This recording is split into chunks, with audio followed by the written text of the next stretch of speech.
You know, if I was ever dumb enough as a child to have done such a thing, which you were, Kevin, weren't you?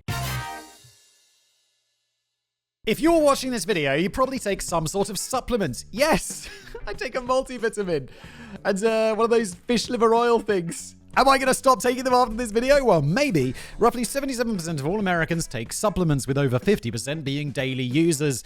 And why wouldn't you take them? Dietary supplements are amazing. At least the packaging claims that they are. If the labels are to be believed, supplements can cure baldness, give you smoother, shinier skin, make you lose weight without exercising, and give you the strength of a bear that has the strength of two bears. Well, I don't take any of those ones because I'm like, well, that's not real. Obviously there are like pills that can stop balding or like prevent balding and stuff. Like we have a sponsor on this show which called Keeps, which does that. But that's like a clinically proven thing. I'm not going down to like the store and being like, ooh, baldness pills, huh? 2 weeks to a luscious head of hair. Okay. No, it's not real. I just take a multivitamin. Oh, actually, I also take like other stuff as well. I take protein, and my trainer at the gym was like, you should try this creatine stuff. And I'm like, what's that for? And he's like, oh, it's just like something. It's not weird or anything. Apparently, it's extremely common. It made me feel so nauseous. Like, he was like, take this 20 grams a day to load it. Like, when he first started, do it for a week. And I was like, I felt terrible. I felt terrible after it. And then so I took it down to like the normal 5-gram thing that you're supposed to take per day. And I still felt nauseous. And so I don't take that anymore because it's horrible. We have laws and regulations to protect consumers from flagrantly false advertising and to ensure that our consumable products are safe. Obviously, you can use corporate puffery to exaggerate, I love the word puffery, to exaggerate or oversell how amazing your product is, but you can't write on a bottle, guaranteed to boost testosterone and enhance sexual performance, if all scientific evidence shows that's a lie. At least you certainly shouldn't be able to, and yet that is 100% legal. This sounds like, is this an American thing? Because I know there's that weird loophole, right? Whereas, say you make some, like, pill for, like, baldness or whatever, made out of, like, I don't know, herbs. And then you could be like, this is a supplement. It's not a medicine, it's a supplement. And then it doesn't need to go through any of this FDA shit, which feels, like, really sketchy. Just let me interrupt today's video to tell you about our fantastic sponsor, Tiege Hanley. Look, do you ever struggle with developing a consistent skincare routine that makes you look and feel fantastic? Yes, it is challenging because you got to go to the store, you got to choose the right ones, you find the ones you like, and then sometimes they don't have it. It's a massive hassle. Like, I like to use one of those, I think it's called like an exfoliator. It's like this gel with the bits in, but sometimes they don't have it. Sometimes they don't have the moisturizer I like, and that's why Tiege Hanley is so fantastic. They have the ultimate solution for guys like you and like me. They help you maintain an effective skincare routine without any fuss. Start off with their level 1 system. You get a daily face wash, a bi-weekly exfoliating scrub. That's it, exfoliating scrub, the thing with the little bits in. An AM moisturizer with SPF 20 and a PM moisturizer. And guess what? Each box includes a handy instruction card, making skincare a breeze. They've got over 7,000 5-star reviews, so they're clearly doing something right. You'll also enjoy, as a Tiege Hanley member, perks like 20% off, customizable boxes, exclusive deals, flexible subscription options, and free US shipping. Your skin and your wallet will thank you. Thank you to Tiege Hanley for sponsoring today's video, and they're offering you an incredible deal. Just click the link in the description below and you'll score a whopping 30% off your first box, plus a free gift. Don't miss out. Click that link. Start your skincare journey today. Now back to today's video. So, how the fuck did we get here? It seemed like a good idea at the time. Well, it all began in the 1910s with the initial discovery of vitamins. The first discovery came from Japanese scientist Umataro Suzuki, but the term vitamine, later shortened to vitamin, was coined by Polish biochemist and dude with enviable name Casimir Funk. Once scientists isolated vitamins, they began understanding how important they were and the diseases that could be caused by vitamin deficiency. Of course, not all of this was new information. It had been over 150 years since doctors determined the cause of scurvy was a total lack of fruits and vegetables in a person's diet, but they also had no idea what vitamin C was. Now they had a better understanding of what was going on, they had a new way to combat the problem, and the timing couldn't have been better because the Great Depression was about to fuck everybody's lives up. You're like, I'm so hungry, but you're not going to be malnutritioned with this one pill. It'll be cool when they make pills that also contain like all the food you need. Like, can you imagine like this little calorie and somehow it's got like, 2,000 calories in it? This pill with 2,000 calories and you just like take that and solve world hunger? I mean, I don't think you could fit like 2 calories in something that small. Although, like, you could even rate like petrol or gas and stuff with calories, right? And it's very calorie dense. Not that I'm saying we should eat petrol. That would be insane. But I'm just saying, like, calories can fit in a small area. As it became harder to afford food, people had to settle for whatever crap they could afford to eat that wouldn't kill them. This led to a lack of diversity in people's diets and thus a deficiency in nutrition. Chronic illnesses like rickets, anemia, and pellagra. Never heard of that one. Rickets is the one with the bendy bones, right? Anemia is something else, and pellagra I've never heard of. They were on the rise because people just weren't getting the vitamins and minerals that they needed. And with World War II starting to wage across Europe, America needed to be prepared. But how could we fill an army with able-bodied soldiers if everybody was too sick and weak from malnutrition? It's a good question, Kevin. I don't know the answer. It's vitamins! Oh! If only there was a way to ensure everybody, particularly those of age to join the military, had access to the nutrients they needed. Now, obviously not talking about a system to ensure fair and equal access to food for all American citizens. No, Kevin, that would be absurd. They got to spend their money at businesses, Kevin. That's the American way. You can't just completely undermine capitalism like that for something as trivial as stopping Hitler's attempt at global domination. No, there had to be a better way, a shortcut, if you will, some sort of magical pill that would provide would-be soldiers with the full complement of necessary vitamins to remain strong and healthy. And with that, the supplement industry was born. And it seemed like a great idea at the time. It was a cheap and easy solution to the problem, and once those young men were cured of their vitamin deficiencies, they could sign up for military service, where they'd get 3 square meals a day, an intense nicotine addiction, and more psychological trauma than they'd ever be able to handle. Grim. It's like, what do you get in the military? 3 square meals a day and fuckloads of trauma. But at least they wouldn't have to worry about rickets while standing in line for some government cheese anymore. And if you've never heard that term before, Simon, government cheese was literally blocks of cheese handed out to the impoverished by the US government, started during World War II. I know about this. I think I made a video about this. The term later became synonymous with any form of welfare, usually used in a derogatory way. Because we don't cotton onto that sort of commie bullshit here in America. Yeah, I don't think they give you food. It's really... I have no idea how this works. It's a little bit embarrassing. I don't know how, I don't think they give you food in the UK or Europe. They give you, money, and then they trust you to go out and buy your own food. Anyway, vitamin supplements were a big success, and the industry grew following World War II, thanks to how effective they had been. However, there was less of a need for them. The Great Depression was over, and most people could afford to eat well enough so as to not leave major nutritional gaps in their diets. It's like, yeah, Kevin, I mean, I could definitely afford to not leave nutritional gaps in my diet because, nutritional food is cheap, but I still have gaps in my diet because it's not about choice. It's not about money. It's about my healthy choices being not healthy. Although I just had a giant turkey salad for lunch, so good on me. That's not to say that eating right alone is always enough. There's a lot of bullshit and fake scientific studies out there obfuscating the truth, but from what I can tell, there are a few legitimate reasons people would still benefit from taking vitamins. Mainly, they seem to be good for women who are pregnant or nursing, and for people who have some other underlying medical condition that causes vitamin deficiencies, even when foods containing those vitamins are part of the person's diet. I had to take vitamin D because I went to the doctor and they were like, I have a yearly medical where they take my blood and make sure that I'm not horribly sick. And they were like, bro, your vitamin D is crazy low. Do you not go outside? And I'm like, no, I don't go outside. I live in a basement. I work in a basement. And then I travel home and stay inside. I don't go outside very much. And it's for the best. And they were like, you got to take this vitamin D. And it was this annoying drops that I had to take. So I just went online. I found a pill that contains vitamin D and all the other vitamins. And I was like, great, I'll have that. And so I just replaced my vitamin D supplement with a multivitamin pill. So I do technically need the vitamin D. While I'm confident as I can be that this statement is accurate, this is not medical advice. If you are pregnant or nursing, for the love of God, listen to your fucking doctor and not to me. I refuse to be responsible for the deaths of any more children. Oh, shit. Damn. The key to a healthy life.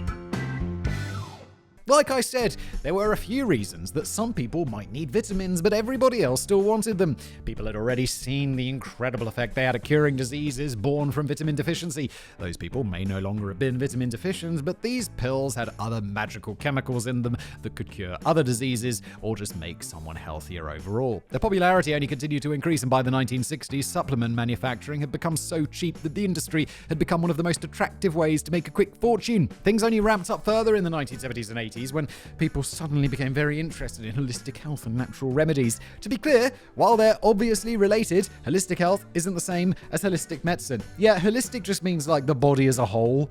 For some reason, like holistic medicine. Is holistic medicine the one like homeopathy and stuff? Holistic health is a mind and body approach to health that involves things like eating a balanced diet, exercising, reducing stress, spending time with loved ones, and getting a full night's sleep every day. See, that makes perfect sense. The other one, about like the magical water memory stuff, is obviously complete nonsense. You know all of that shit we should be doing anyway. There's nothing inherently wrong with any of this, other than that the term holistic health makes it a gateway drug to holistic medicine and other such charlatanism. Okay, holistic health? Good. Holistic medicine? Bad. Easy. Great job. And since there was also increased interest in natural remedies, supplements were happy to help people out. These pills were all natural, made with 11 herbs and spices, or something like that. Sounds like another delicious product, I know. Oh, I don't know why I said delicious. Vitamin pills are horrible. Have you ever eaten one on an empty stomach? And then you have a burp a little bit later, you're like, oh God, what did I eat? And you're like, oh yeah, vitamin pills. That is just nasty. But supplements were a natural remedy that were meant to aid holistic health, and there seemed to be a scientific basis behind them working. That scientific basis was for an extremely limited use case that did not apply here, but it was still science, damn it! Hail science! And not only that, but the alleged importance of specific vitamins was being spread far and wide. Take vitamin A to improve your eyesight, vitamin C to improve your immune system. That's bullshit, right? Unless you're lacking in vitamin C, your immune system's fine. There was some scientist who was like trying to prove like taking high doses of vitamin C boost your immune system like above base level, or like to be extra good, and it's nonsense.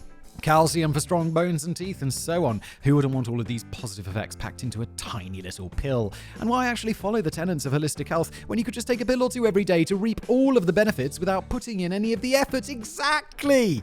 Or if you wanted healthy children but couldn't be f***ed to make them eat their vegetables, they were also available in chewable tablets that tasted like candy and looked like cartoon characters. Yeah, my kids aren't on any of this shit. They just eat like a balanced diet.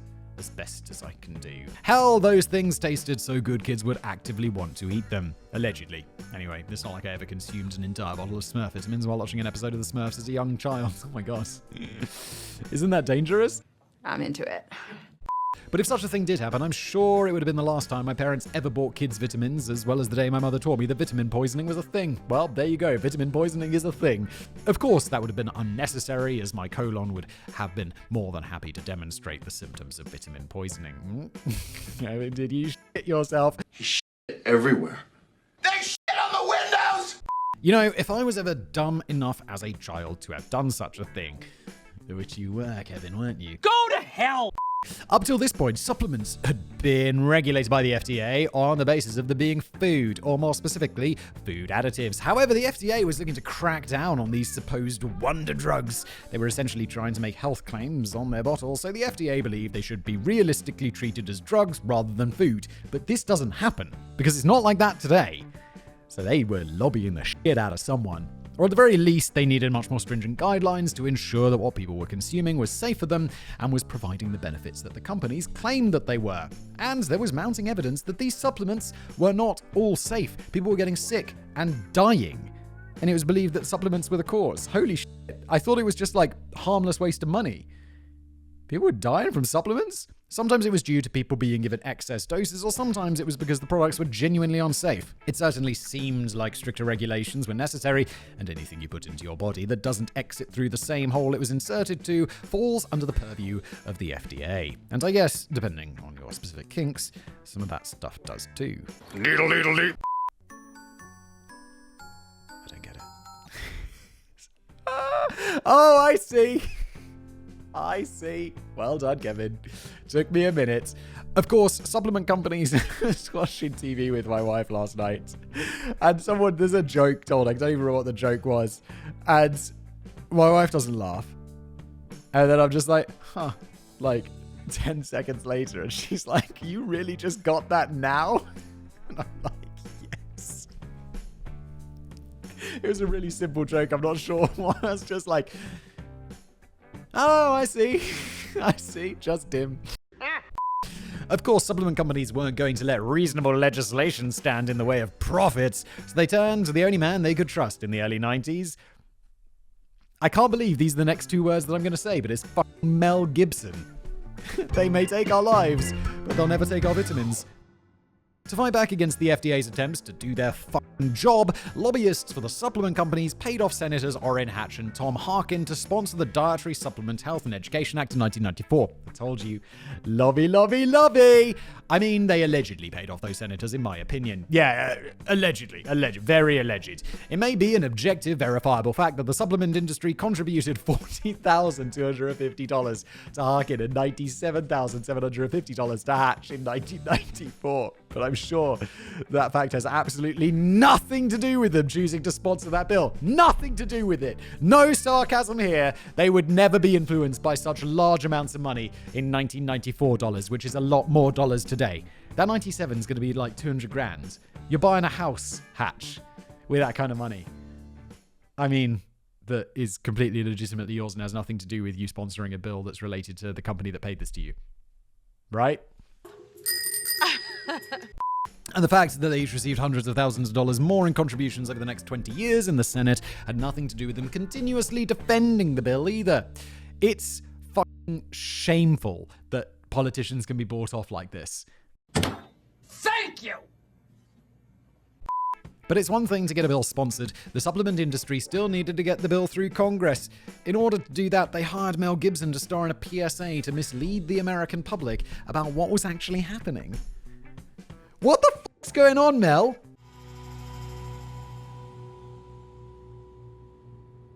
The PSA is about 90 seconds long, which is fucking long for an advert, but I can sum it up in one sentence. It's FBI, open up, followed by Mel Gibson in a bathrobe being handcuffed while telling the feds it's just a vitamin C, like from oranges. You know, like in oranges.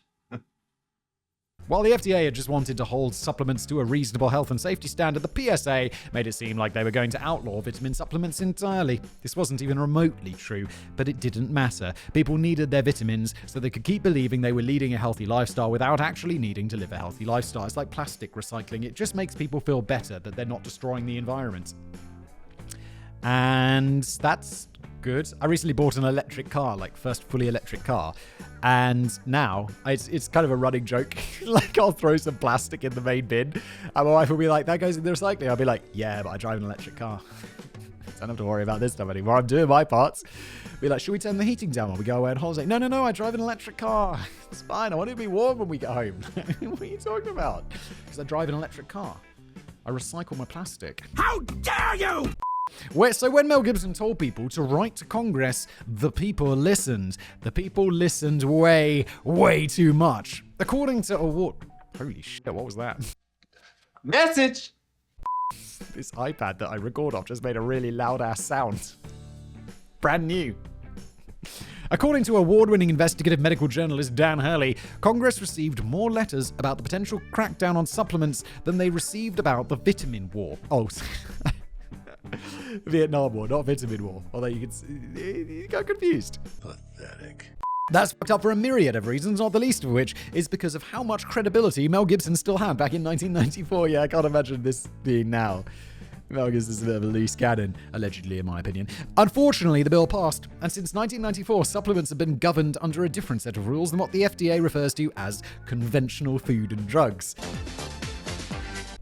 That's only sort of true, though. It's true that there are separate rules for supplements than food and drugs, but supplements aren't really being governed. Instead, they're being given the authority to essentially self-govern their products, and consumers were encouraged to do their own research before making purchases. This is as fucking bad as that food pyramid bullshit, where it's like the various different food lobbies just lobbied the government for the food pyramid, where it's like, you know what makes up a healthy diet? Fucking pasta. And it's like, obviously, like, we know that's not true, but still people are like, yeah, food pyramid, pasta, baby, bread is the basis of a healthy diet.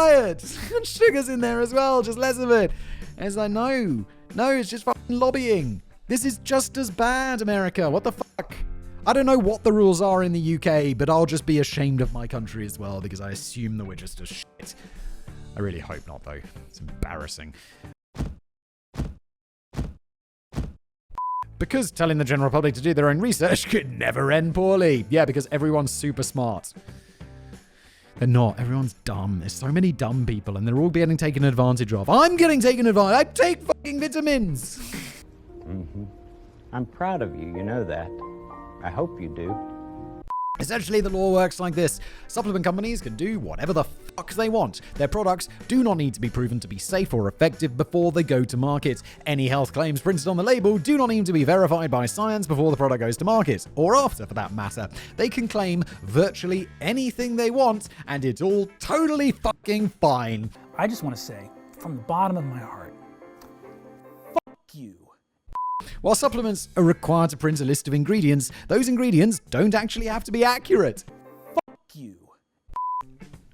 The lobbying is mental. How did you get this passed? They're not supposed to include anything that isn't on that label, but they're welcome to include anything they want on the label, even if it isn't contained within the supplement. Jesus Christ, I should just start selling supplement gold bars and then just ship people air.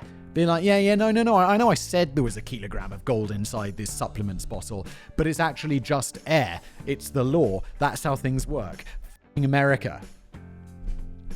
You think you're hot in a champagne glass, but you're really cold diarrhea in a Dixie cup. So long as the total weight is correct, the actual, okay, so I'd have to put a kilogram brick in there or whatever, but the scam would still work the same.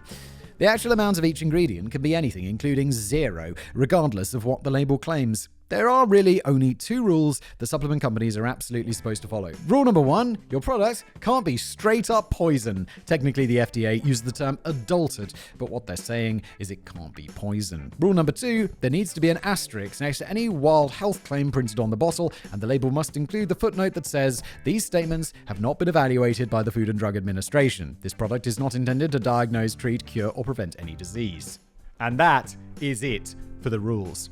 Promise it's not poison, and include fine print that says all your medical promises are lies, and the FDA is all good, baby. And since products don't need any approval before going to market, they actually could include poison if they really wanted to. What the fuck? What the fuck?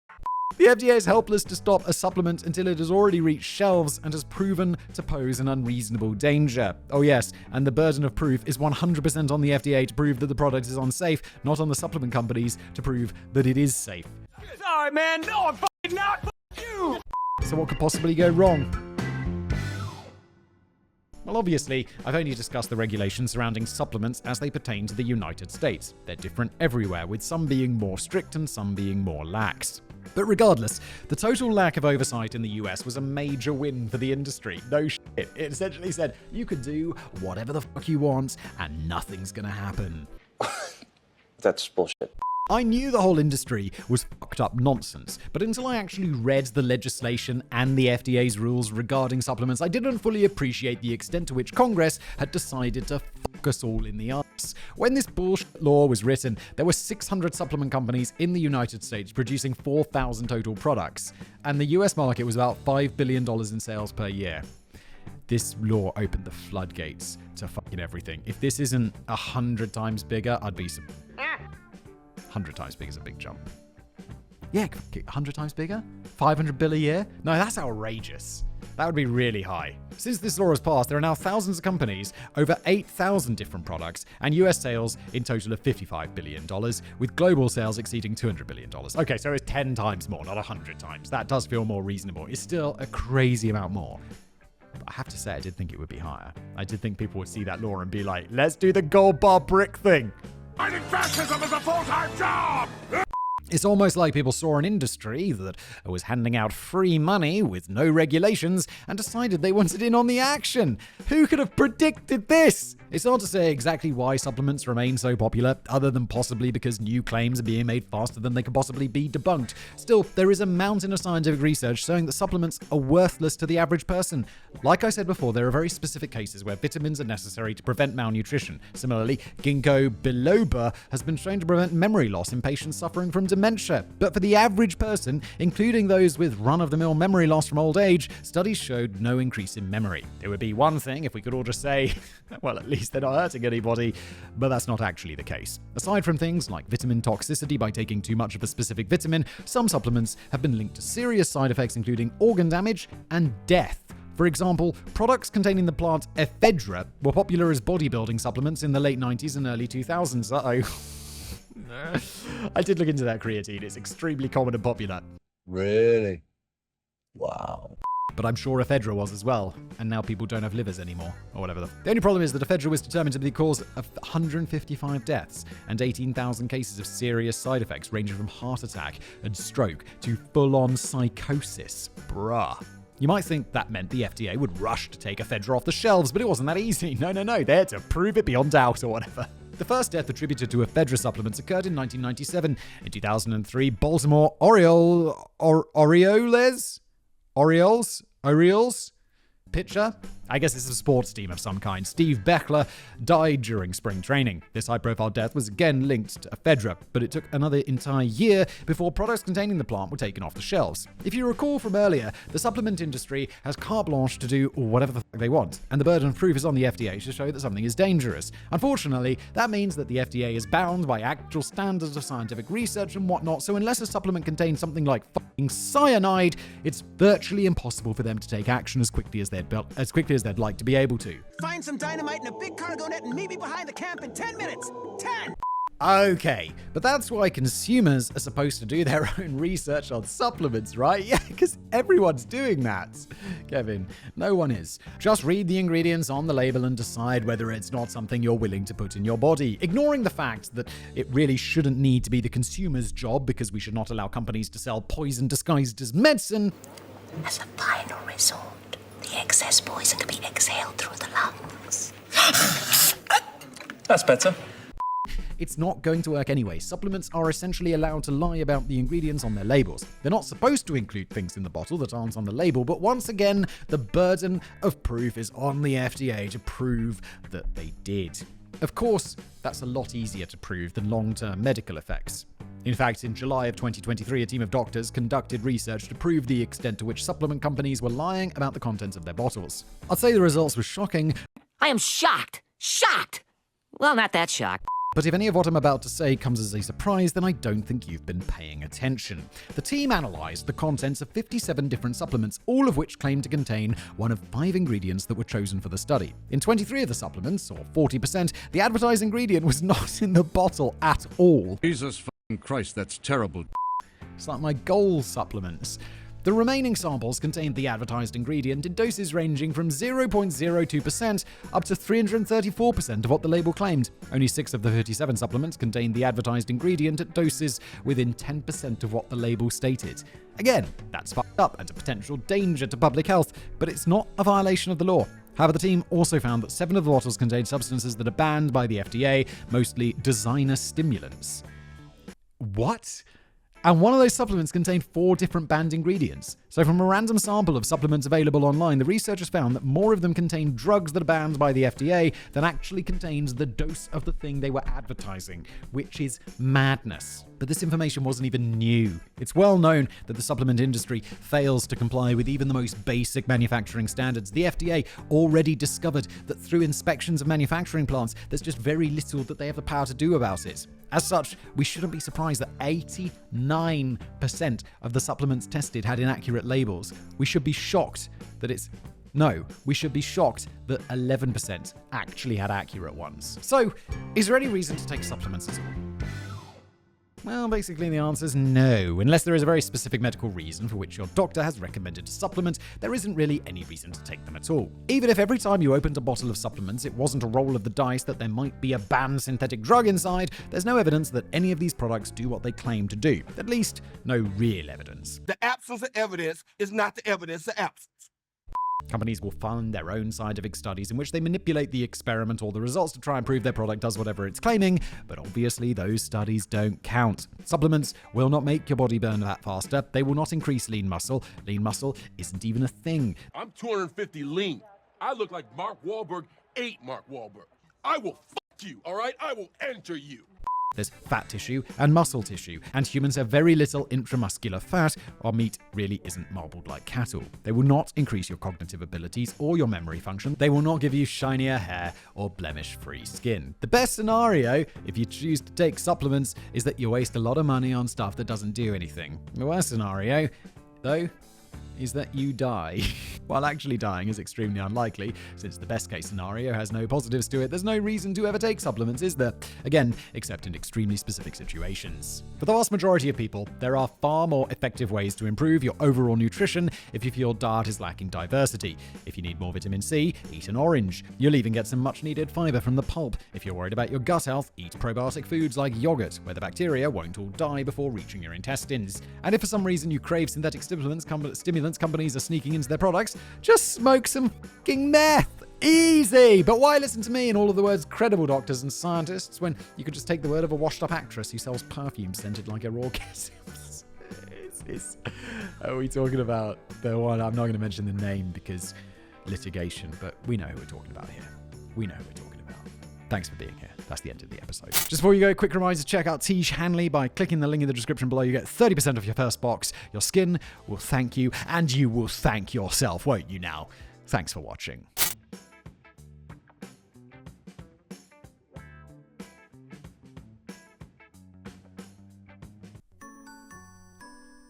I don't get it.